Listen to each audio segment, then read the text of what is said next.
Germany and Austria, and all the shipping and packing and the crates and that of everything. But however, unfortunately, the Canadian government literally walked over a BC Supreme Court order and took the lab and tried to actually hide it under the Alex Fraser Bridge, but trying to be very secretive about it. But the newspapers found out about the whole thing and presented it on front page news. So John Hutchinson's lab was seized in 1990 by the Canadian government. Why would they want to do that? Well, we're going to find that out later. Last year, I don't know if anybody who came last year, I mentioned this chap, Wilbert Smith, Canadian radio engineer, had degrees in physics and engineering. He did an experiment which he spent several years developing with a high-speed rotating disc. And he basically said that he thought that gravity wasn't gravity, it was an effect of motional magnetic fields.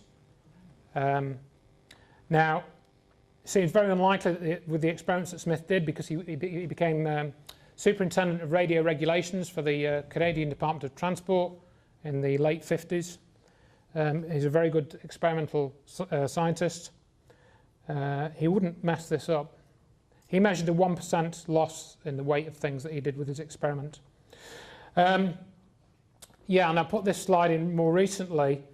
I'll just get this chap up, Podkletnov.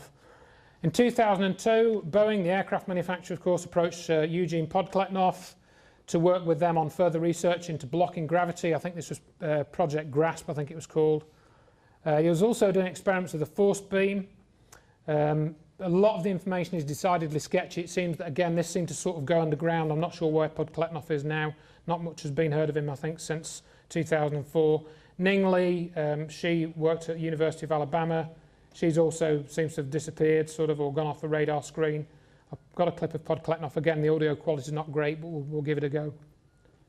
You'd mentioned in one of your papers a 20-pound or approximately 20-pound beam of force, if I remember correctly.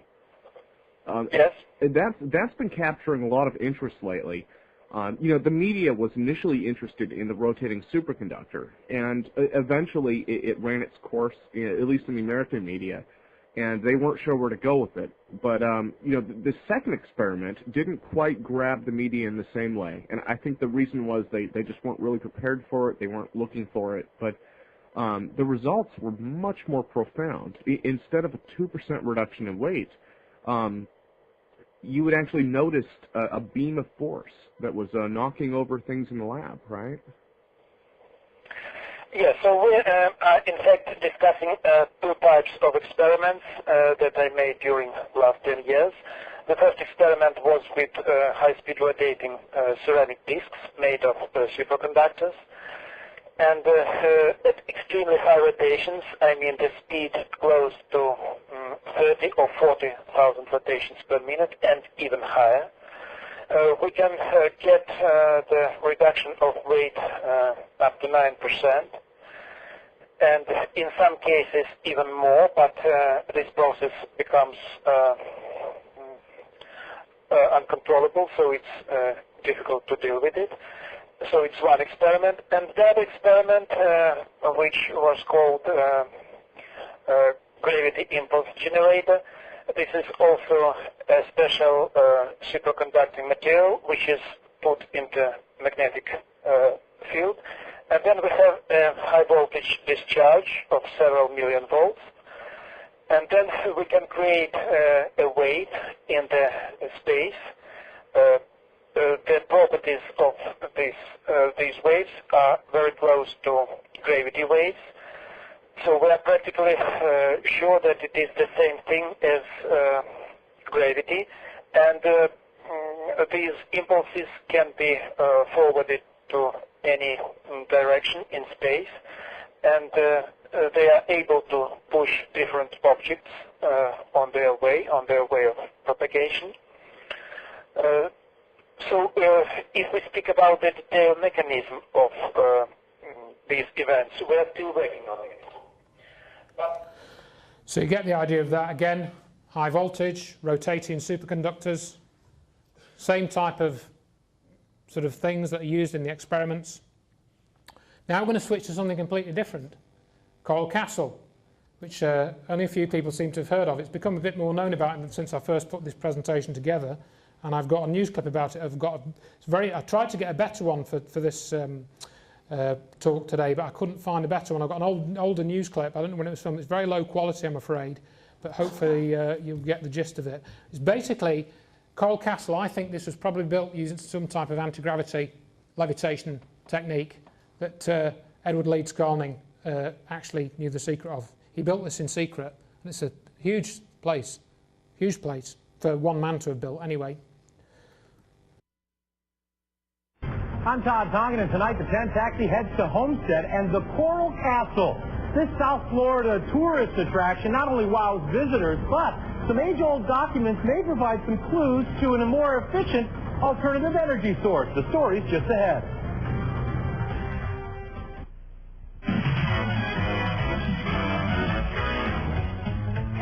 Taxi is back from vacation, and he actually, Todd Tongan that is, found a South Florida man who is studying the Coral Castle in South Miami-Dade, but not for the reasons you might think. Todd Tongan took a trip to the castle today, and he's live in Miami with more. And Todd, what does this man hope to find out? Well, a lot of things, actually. He's hoping to find out, first of all, how he built the Coral Castle, which is still a mystery, but also the man that built it studied some very interesting and unusual things. The 10 Taxi is a real gas guzzler, so anytime you're talking about a more efficient alternative energy source, we're interested. Homestead's Coral Castle is an engineering marvel that has been compared to Stonehenge and the Great Pyramids of Egypt. The 80-year-old castle took over 25 years to build, and all of it, all 1,100 tons of coral rock, was carved and created by one small man. Edward Leeds Scarling was a Latvian immigrant who built it as a monument to lost love, and he built it in complete secrecy. So how did just one man move all this coral rock by himself? Well, for modern-day engineers, it's still somewhat of a mystery, but one South Florida man thinks this door to the past could unlock an alternative energy source for the future. When Edward Leeds Scarling died, they found many of the tools he invented to build Coral Castle, but they also found copper wire, rudimentary generators, and assorted writings from the genius. You see, he was fascinated with the study of electromagnetic energy. Carlos Doles has spent the last 10 years studying and experimenting with Leeds Scarling's theories. He even reproduced one of the genius's inventions. This device he called the perpetual motion holder. Essentially, this is a large electromagnet. Now, an electromagnetic generator is nothing new today, but 80 years ago it was quite innovative. And even today, Leeds Scarling's device is considered a very unique design. By placing the coil on the radius of the wheel instead of the hub, he created faster RPMs, and in turn, more power. History's mystery of the Coral Castle may never be solved, but thanks to the man that built it, you never know. A future energy crisis could be. Now, Mr. Doles thinks that maybe Leeds Scarling even used magnets to move some of that coral rock. Just how, he's not sure. As far as that generator is concerned, it could be used in a wind generator almost immediately. And so far, there are no patents on file that look anything like Leeds Scarling's invention. Interesting. Todd Tongan, Channel 10, Eyewitness News. So again, electricity and magnetism involved. You can download Leeds Scarling's book or notes, or whatever you want to call it, about magnetic current. It's available on various websites such as KeelyNet and whatnot. I've also got an article out there in a little booklet which summarises the story of Coral Castle. That's somewhere you can go. You know, you can get on a plane, fly over there. It's like $12 to get in. Go and look around the place and see how you think it's possible that one man built it in secrecy. Black projects. Now, some people dismiss the idea that anti-gravity technology is being researched by US defence companies or the Air Force. But again, with Nick Cook's work, you can see, according to Boyd Bushman, who worked for Lockheed Martin, this is not the case. Perhaps the person who took me closest to believing in things I'd normally have thought were impossible was Boyd Bushman. He is a senior scientist for Lockheed Martin, the world's biggest defence contractor. In the quest for breakthroughs in aircraft propulsion, it was Bushman's job to think beyond the frontiers of what is known and understood.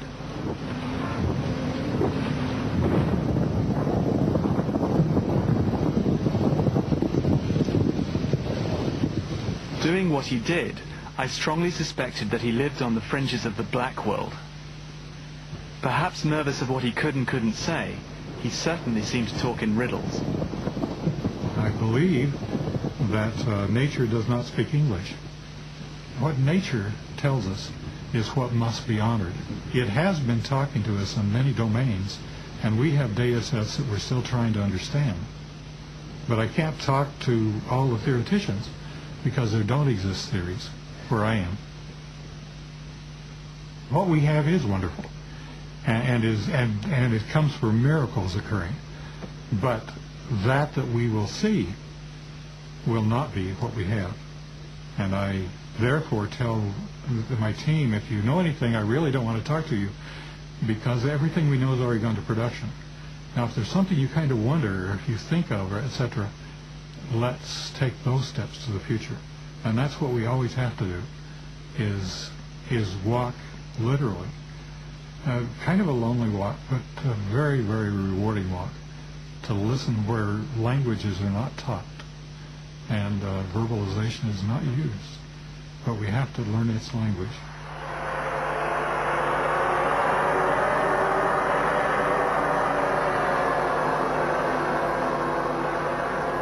I felt he was trying to tell me something he wasn't allowed to talk about. So I asked him about the holy grail of science fiction, anti-gravity propulsion. I do notice in recent publications that one of the latest group of my colleagues have said that they have evidence, because of the separation of the galaxies, that there is an anti-gravity. I went back to some of the first work on gravity done by Galileo, and he climbed his Leaning Tower of Pisa and dropped 2 stones. They arrived at the ground at the same time. I climbed my Leaning Tower of Building 500 here at the company, and I dropped my 2 weights that were exactly the same weight, and they did not arrive at the ground at the same time. I had purposely placed opposing magnets that didn't like each other, like 2 norths together, and I had already done an iron filing test that showed that it was showering out an entire magnetic plane, and I wanted to see how that magnetic plane interfaced with gravity. He showed me a film of extraordinary experiments that had been done in Canada 10 years ago. A scientist there appeared to have found a way of getting objects to defy gravity by beaming different energy waves at them. Most people had written it off as a conjuring trick, but Bushman took it seriously and was trying to develop his own techniques. I'm refining and heading towards something that all you have to do is charge, and it is lifting up. It is losing weight. When we complete the technology, it should fly. So again, charging things up, things flying, you know. So the next place to look for evidence of anti-gravity technology being a reality is in black projects. And stories about this have been around for years, as you know. So let's have a look at some of the people who are involved. Over the last 50 years, there have been repeated stories and claims that the US has developed advanced craft which seem to mimic some of the behaviour of the craft flown by the people topside, as I like to call them. People like Bob Lazar are fairly well known in the field for these claims. While Stanton Friedman does not believe Lazar's claims, it is interesting to hear Boyd Bushman's opinion, and I'll play that in a moment. Bushman actually does give Lazar some credit. Barry and I worked closely together.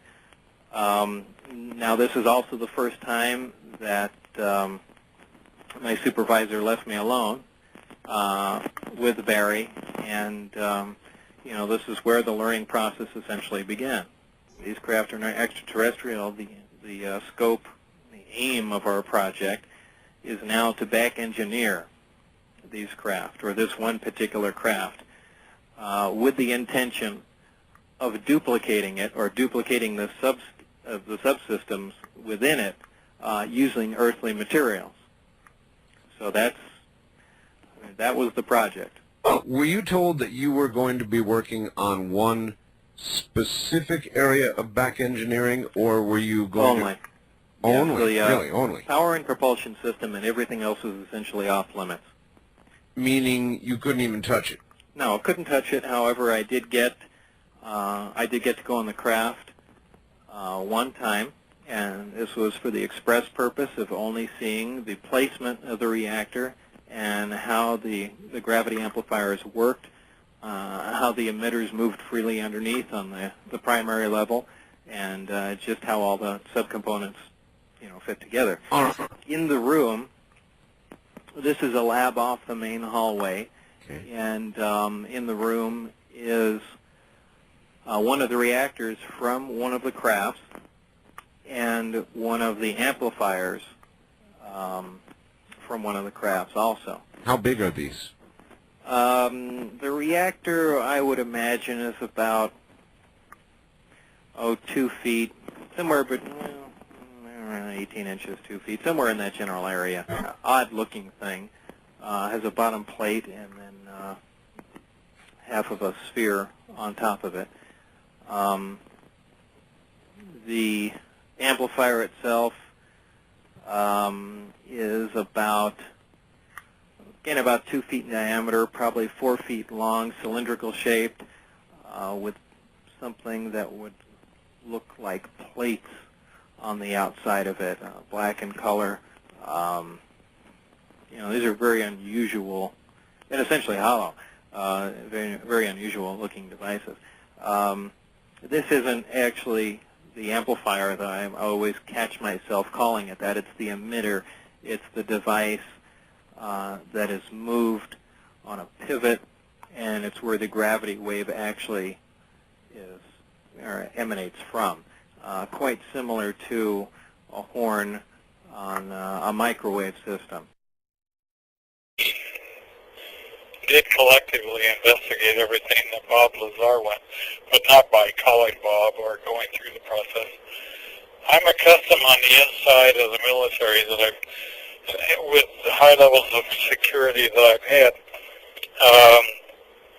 of realizing at least every time we were doing an investigation that we knew would be top secret or above, we always had what we called the story, which is what we were really doing, and then we had the cover story, which was in the event that anyone talked to us, what could we tell?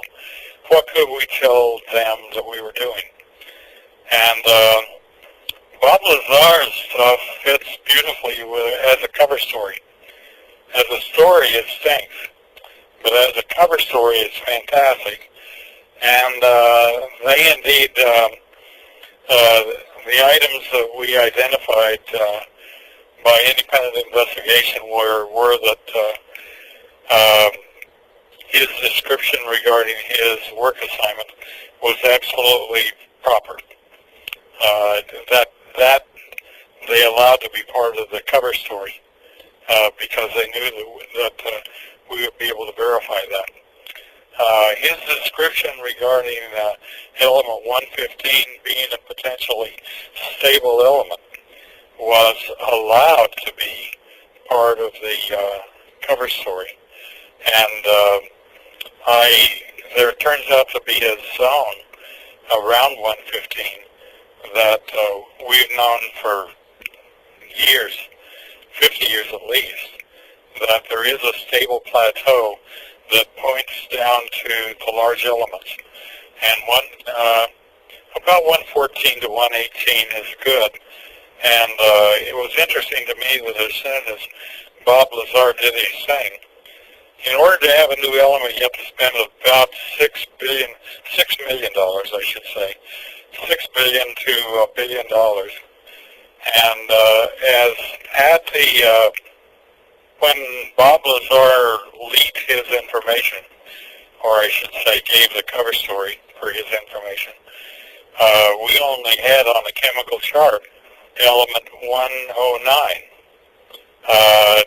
The United, because people had positive enough reaction to Bob's stuff, the political people permitted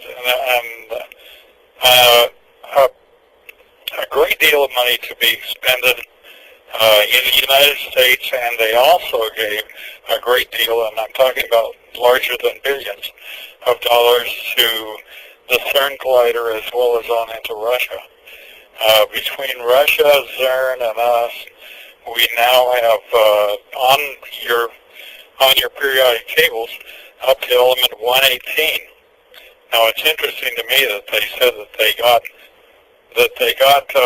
something around 118 to 116 to be semi-stable, and but in the not the chemical chart, but in the physics chart of elements, you'll find that there are whole batches of isotopes.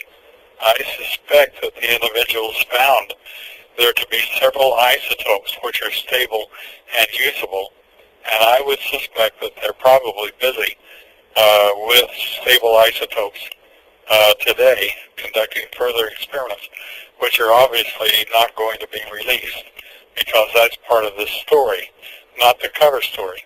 The cover story is released, not the story. Absolutely. Well, it's always good to hear some reinforcing evidence for the Lazar story. That's one of the classics for not only anti-gravity. Well, Bob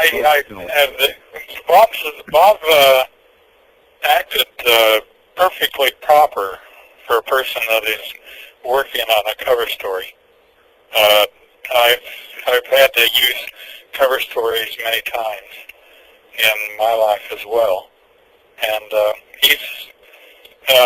noticed that he had no contact with anyone that has, or the standard UFO people.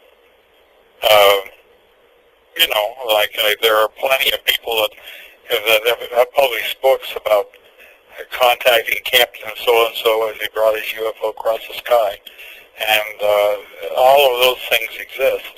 Bob Lazar contacted none of them.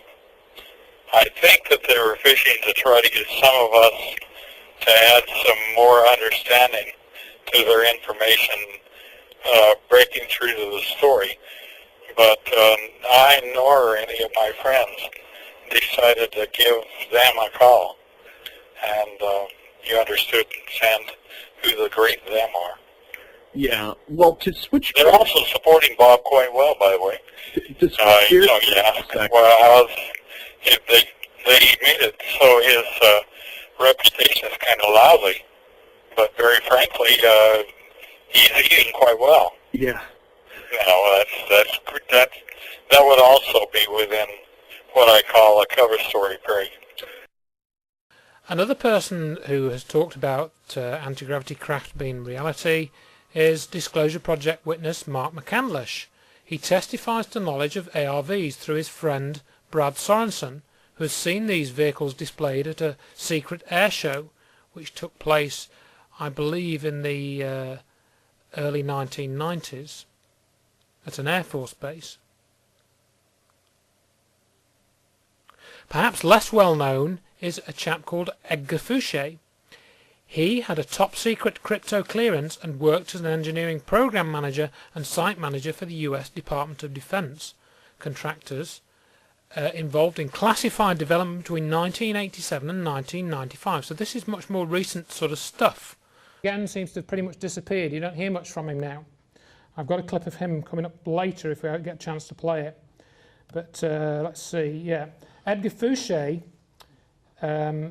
now I came across his story on the internet in about 2004, and he worked in Area 51, let's see if I've got this yet. Secretly being driven to an unknown desert location to work on crypto equipment in which he was an expert. But he knew this was somewhere near Groom Lake, in other words Area 51, where secret aircraft such as the F-117 stealth fighter were tested.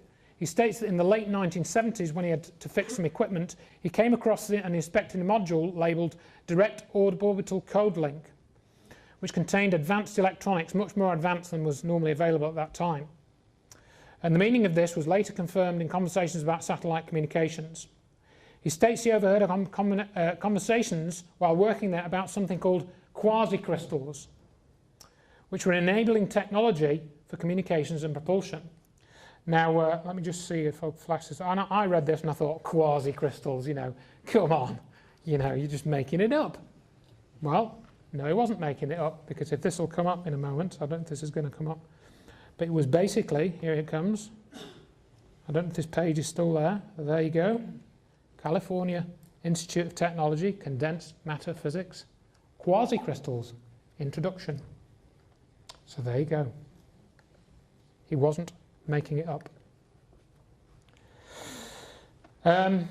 Let's see, he describes various other projects, SONCIV, SR-75, SR-74, Space Orbit Nuclear, Space Intercept Vehicle, SONCIV, various things he describes.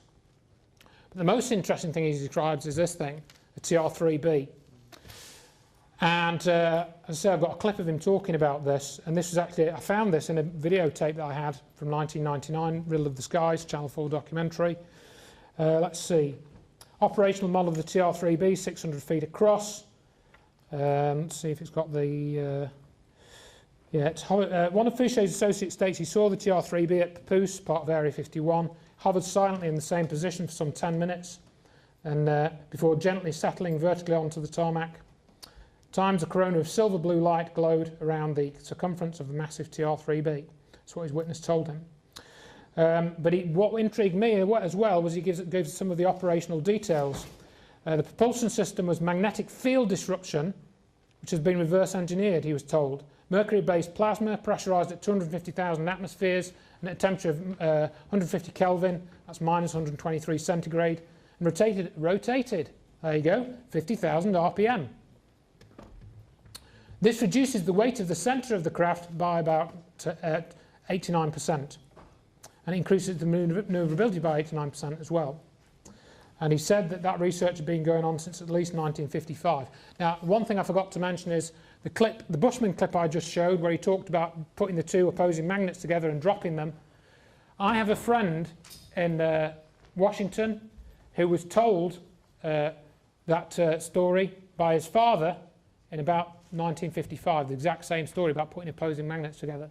So that effect was known about in 1955, and my father's friend had 40 PhDs working for him.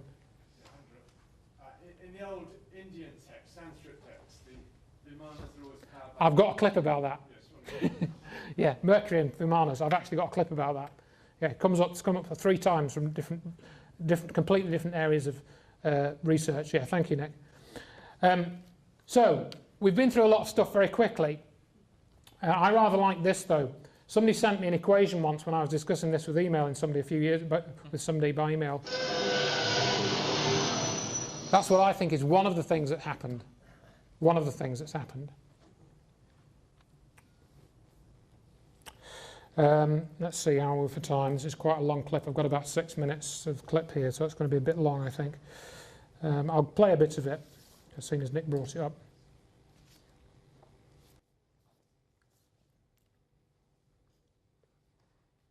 This is what really is startling, is that in 1908,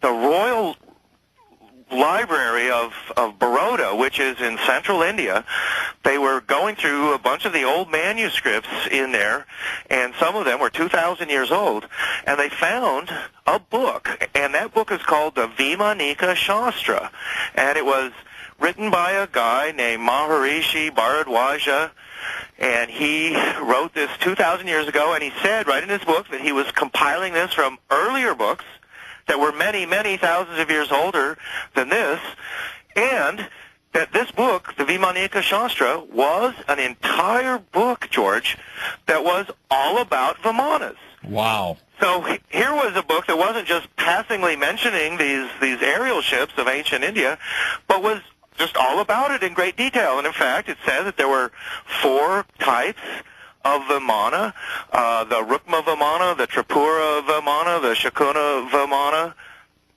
and the, there was the Sandara Vimana was the fourth one. Some of these Vimanas, as they were described, were had wings and were apparently like an airplane. Others were long cigar-shaped Zeppelin-type craft. Another type was apparently kind of like a helicopter. And the fourth type of Vimana was a discoid flying saucer-type craft. And all four are described in detail. They talk about metals. They even talk about electricity. One of the things that is talked about in the Vimanika Shastra about these ancient craft is that they use mercury, which is a strange thing. And this is what Bill Clendenin, in the beginning of my book, Atlantis and the Power System of the Gods, was deciphering. And I have to really give him credit for this, where he was fascinated, like myself, in the whole thing of Vimanas, the Vimanika Shastra. I mean, could we make sense out of what they were saying in this ancient book? And many people, this book is famous, and it's discussed not just in my books, but in all kinds of books about, UFOs and mysteries of the past, because this thing is, it's baffling. What Bill came up with was that mercury is really an amazing element. Mercury it's a metal, it's a conductor, it is an element. There's things you can do with mercury that you just can't do with other metals and elements. And one of the things you can do is make what Bill called mercury plasma gyros. These are the Sudeten Mountains on the Polish-Czech border. During World War II, this beautiful valley was home to some of the finest scientific minds of the Third Reich. It was here that the Nazis built one of their underground research facilities, the Wenceslas mine. A vast underground complex hidden away from Allied bombs, which Nazi slave labor carved out of the Sudeten Mountains. Example of a surface infrastructure being kind of a reflection of the underground facility, which was... It was here, in the desperate last months of the war, that German scientists worked around the clock to produce Kriegensscheiden, the war-winning technology that might produce a stunning knockout blow, even as the Nazis were being pushed back towards Germany.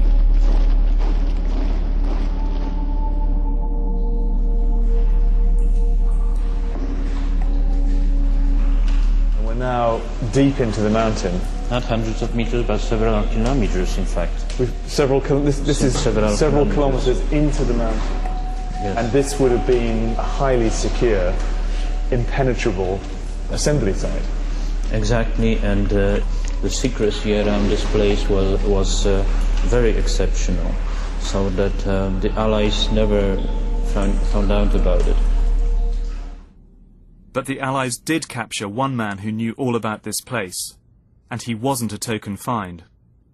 His name was SS General Jakob Sporenberg, and he was in charge of the technical program at the mine.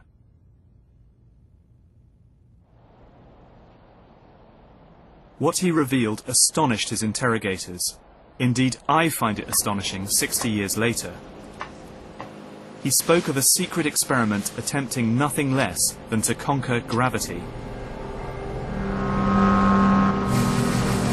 He described a bell-shaped device that needed enormous amounts of electrical power. It was made of a hard, heavy metal and filled with a mercury-like substance that was violet in color and glowed when under test.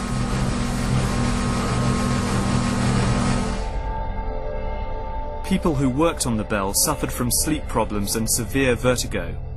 5 of the 7 scientists died while working on the project.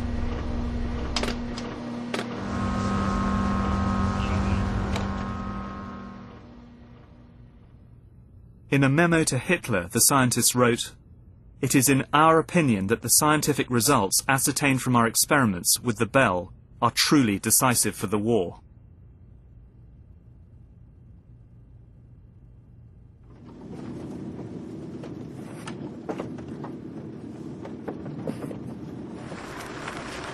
Experiments with the bell happened deep underground in the mine, but directly above it, on the surface, was this strange structure.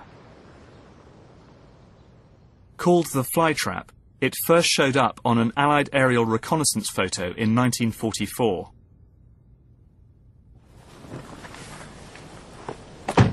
Igor Witkowski believes that the flytrap was a test rig for advanced propulsion technology. In other words, flying saucers. There is an extremely strong and thick steel reinforcement of the pillars, which means that it was to withstand some great forces working on it. How did it work? We don't know exactly, but we do know from Sporenberg's evidence that the bell was a revolutionary device, and the flytrap, designed as its test rig, was fed with underground cables running to the heart of the structure. Is it possible that the UFO sightings over Nazi Germany were related to this quest?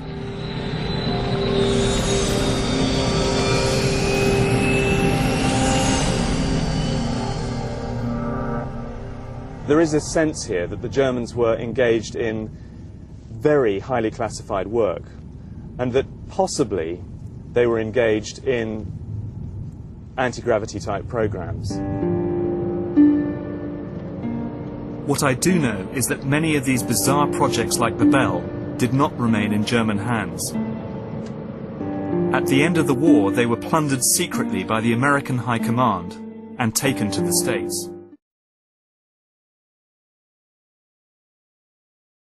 There are rumors that the Aurora project is responsible for many UFO sightings in the vicinity of Area 51.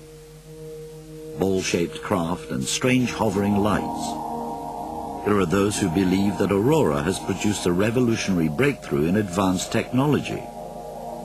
Edgar Fouché thinks he knows what it is. To me, the most fascinating vehicle from the Aurora program has been the TR-3B. It's a triangular-shaped vehicle. It uses a circular accelerator, as you imagine a circle within a triangle, that rotates a mercury-based plasma at 60,000 revolutions per minute, pressurized at 250,000 atmospheres, and supercooled to 150 degrees Kelvin. I absolutely believe that all the triangular-shaped vehicles that have been spotted belong to the U.S. government. The only thing that could outmaneuver a TR-3B would be the things we copied it from, which would be alien vehicles. There is no evidence that his TR-3B aircraft exists.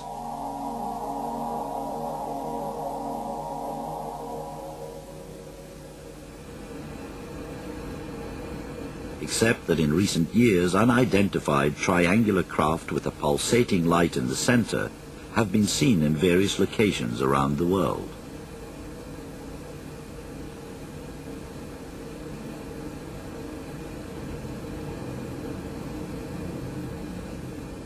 You have my word, whatever it's worth, that I trust my friends. I believe what I've seen, what they've seen and told me.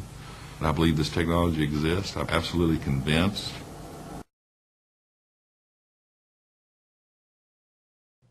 A couple more sightings. I've got a video here from Staffordshire. Video or photographic evidence, apart, of course, from the Bell. That's from 2002.